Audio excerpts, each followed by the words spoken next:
Assalamualaikum warahmatullahi wabarakatuh. Halo anak-anakku siswa kelas 7. Bagaimana kabar kalian hari ini? Ibu harap kabar kalian selalu sehat, baik, dan yang pasti kalian harus tetap semangat ya.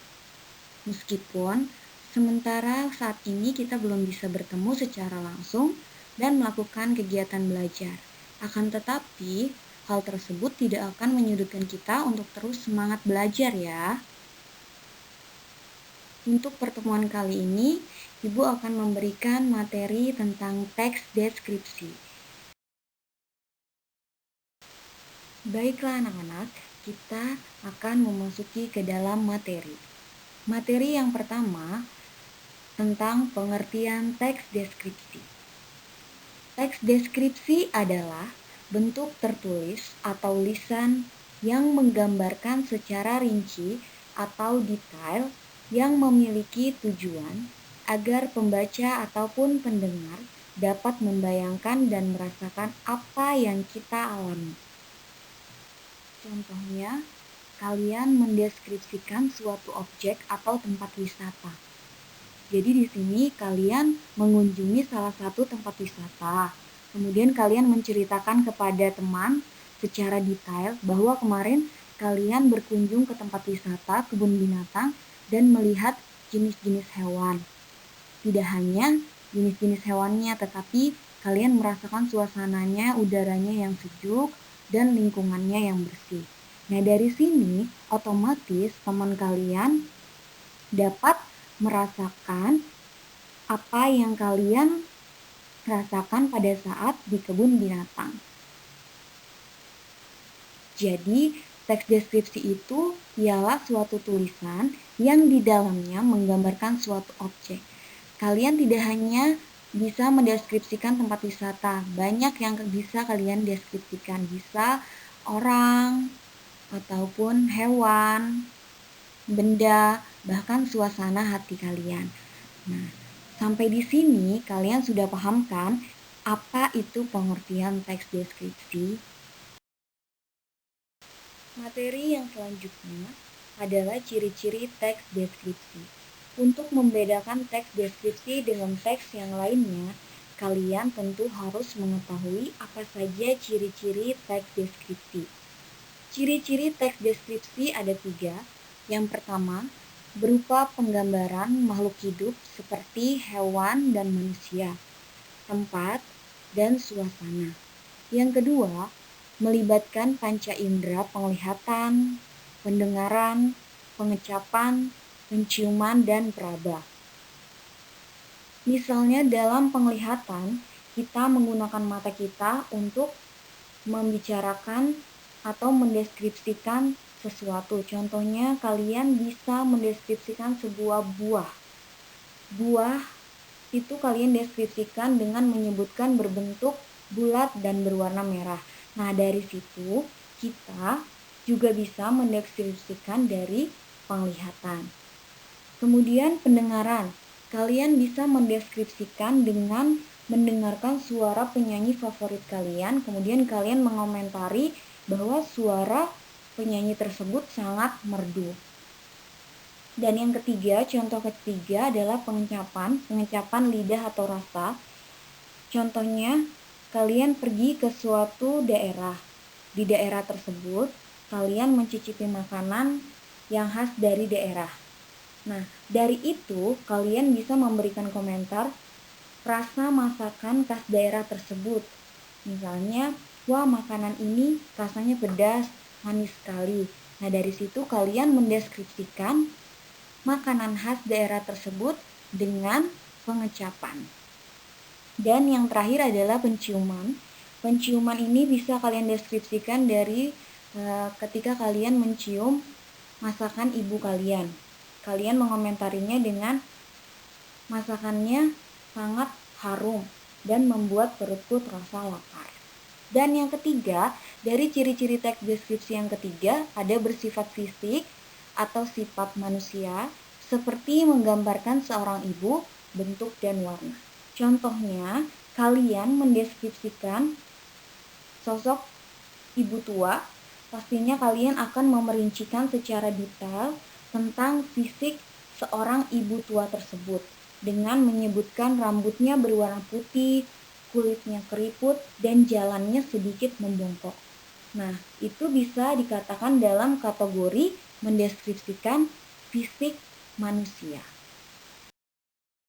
Selanjutnya, tujuan teks deskripsi. Tujuan teks deskripsi ada dua. Yang pertama, memaparkan atau menggambarkan situasi dan kondisi senyata mungkin, sehingga pembaca dapat merasakan situasi dan kondisi yang dialami penulis. Kedua, untuk mempromosikan atau mengenalkan objek, tempat, atau orang tertentu. Contohnya, ada seorang promotor mempromosikan suatu tempat wisata dengan menggunakan penggambaran bahwa tempat wisata tersebut sangat bagus, sangat ramai dikunjungi. Nah, maka pendengar akan tertarik untuk pergi ke tempat wisata tersebut. Tentunya ini sudah mengandung teks deskripsi.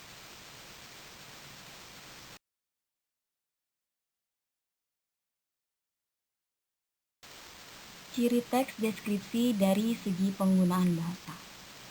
Yang pertama, menggunakan kata-kata khusus untuk mengkonkretkan seperti warna. Warna dirinci merah, kuning, hijau. Kedua, menggunakan kalimat rincian untuk mengkonkretkan. Contohnya, ibuku orang yang sangat baik. Dia berusaha menolong semua orang. Dia ramah dan tutur katanya lembut kepada siapa saja. Ketiga, menggunakan kata sinonim dengan emosi kuat. Keempat, menggunakan majas untuk melukiskan secara konkret atau secara jelas. Kelima, menggunakan bahasa sehingga pembaca seolah-olah melihat, mendengar, dan merasakan apa yang dideskripsikan. Dan yang terakhir, keenam, teks deskripsi yang memunculkan kata ganti orang. Contohnya seperti kucingku, ibuku, dan sebagainya. Berikut adalah contoh dari kata umum dan kata khusus. Kata umum baik, maka kata khususnya menjadi ramah atau jujur. Kenapa kata umum baik menjadi kata khusus ramah dan jujur? Karena kata umum ialah kata-kata yang memiliki makna pemakaian yang lebih luas. Dalam kata umum termasuk disebut dengan hipernim. Sedangkan kata khusus ialah kata-kata yang ruang lingkupnya dan cakupan maknanya lebih sempit atau disebut juga dengan hiponim. Kalau kita menyebutkan kata baik, maka orang tersebut pasti akan bertanya-tanya baiknya dia seperti apa. Karena kata umum tadi sudah dijelaskan memiliki makna yang lebih luas. Sedangkan kalau kita menggunakan kata khusus, seseorang itu sangat ramah. Nah, kata ramah tidak ada lagi arti kata atau makna. Karena dia sudah termasuk lebih sempit maknanya atau disebut dengan hiponim. Contoh dari kalimat berisi penjelasan terperinci untuk mengkonkretkan. Contohnya kalimat ibuku orang yang sangat baik. Jadi di sini kalian harus memerinci atau menjelaskan secara detail sangat baiknya itu seperti apa. Di sini kalimat perincinya dia berusaha menolong semua orang. Dia ramah dan tutur katanya lembut kepada siapa saja. Nah, kenapa ibu dikatakan orang yang sangat baik? Karena ada kalimat yang dia suka menolong semua orang dan tutur katanya ataupun sifatnya sangat ramah kepada siapa saja. Kata sifat dengan emosi kuat. Di tabel sebelah kiri, kata sifatnya senang, sedangkan di tabel sebelah kanan, kata emosi kuat riang gembira. Tentu kalian bertanya-tanya kenapa antara kata sifat dan kata emosi kuat pada dua tabel itu berbeda, padahal mereka memiliki persamaan atau arti yang sama. Karena Kata sifat dengan emosi kuat sesungguhnya adalah sinonim dari kata sifat dengan emosi lemah, karena keduanya pada dasarnya memiliki persamaan makna atau arti. Hanya saja, pada kata sifat emosi kuat tercipta kesan yang lebih dramatis, intens, dan lebih ekspresif. Dan yang kedua ada mengidentifikasi majas. Contoh kalimat yang menggunakan majas. Contoh kalimatnya adalah angin lembut terasa mengelus kulit. Nah, pada contoh kalimat angin lembut terasa mengelus kulit, contoh kalimat di atas menggunakan majas personifikasi. Jadi majas personifikasi itu adalah majas yang membandingkan suatu benda mati yang seolah-olah hidup dengan sifat manusia. Majas sendiri adalah suatu gaya bahasa yang berbentuk kiasan atau perumpamaan yang digunakan untuk memperindah suatu kalimat baik di tulisan ataupun tertulis dengan memanfaatkan kekayaan bahasa. Biasanya dalam teks deskripsi menggunakan majas perbandingan untuk menggambarkan atau melukiskan objek. Selanjutnya, kalimat yang membuat kamu seakan melihat, mendengar, dan merasakan objek yang dideskripsikan. Pada tabel di bawah ini, seakan dapat dilihat wajahnya berwarna kemerahan menahan malu. Nah, ini kalian mendeskripsikan dengan penglihatan. Selanjutnya, seakan dapat didengar, gema suara azan sayup-sayup memenuhi langit. Ini kalian mendeskripsikan dengan pendengaran, maka seolah-olah kalian mendengarkan bahwa gema suara azan terdengar sayup-sayup memenuhi langit. Seakan dapat dirasakan, rasa hangat berbaur dengan lembutnya hembusan angin sore melingkupi seluruh tubuh. Di sini kalian dapat merasakan rasa hangat rembutnya angin sore yang melingkupi seluruh tubuh kalian. Ibu harap kalian sudah paham sampai di sini dari ciri teks, deskripsi dari penggunaan bahasa. Materi selanjutnya adalah jenis teks deskripsi. Jenis teks deskripsi sendiri dibagi menjadi dua bagian. Yang pertama, teks deskripsi berdiri sendiri sebagai teks. Contohnya ialah teks deskripsi yang mendeskripsikan orang, tempat, dan suasana. Yang kedua, teks deskripsi yang menjadi bagian teks. Ini contohnya seperti cerpen, novel, lagu, dan iklan. Struktur teks deskripsi dibagi menjadi 3 bagian. Yang pertama, identifikasi, deskripsi bagian, penutup, ataupun kesimpulan. Identifikasi sendiri berisi nama objek yang dideskripsikan, seperti lokasi, sejarah lahirnya, makna nama, pernyataan umum tentang objek. Deskripsi bagian berisi perincian bagian objek, tetapi diperinci berdasarkan tanggapan subjektif penulis. Perinci dapat berisi apa yang dilihat. Contohnya, bagian-bagiannya, komposisi, warna, seperti apa objek yang dilihat menurut kesan penulis. Kemudian yang kedua, perinci juga dapat berisi perincian apa yang dapat didengar. Contohnya mendengarkan suara apa saja, seperti apa suara itu. Dan yang ketiga, perincian juga dapat berisi apa yang dirasakan penulis dengan mengamati objek. Terakhir, penutup dan kesimpulan.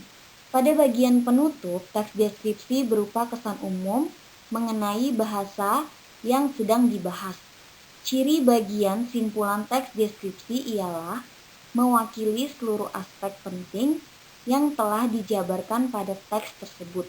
Simpulan biasanya dibuat dengan bahasa yang singkat, padat, dan jelas. Ini adalah contoh struktur teks deskripsi rumah tongkonan. Nah, sebelumnya Ibu sudah menjelaskan bahwa struktur teks deskripsi terbagi menjadi 3 bagian, yaitu yang pertama identifikasi, deskripsi bagian, dan kesimpulan. Di sini terdapat teks deskripsi rumah tongkonan di mana penulis menceritakan atau mendeskripsikan rumah tongkonan dengan identifikasi memulai dengan gambaran umum objek, nama objek, dan lokasi. Sedangkan yang deskripsi bagian, penulis memerincikan dari bahan kayu, ukiran rumah, hiasan atap, dan yang terakhir kesimpulan. Di sini kesimpulan si penulis membuat kesan dari rumah tongkonan tersebut. Baik anak-anak, Ibu yakin kalian sudah paham semua tentang teks deskripsi. Untuk materi teks deskripsi cukup sampai di sini. Nanti silahkan kalian pelajari dan soal bisa dikerjakan di Google Classroom. Terima kasih, tetap semangat belajar di rumah dan jaga kesehatan ya. Assalamualaikum warahmatullahi wabarakatuh.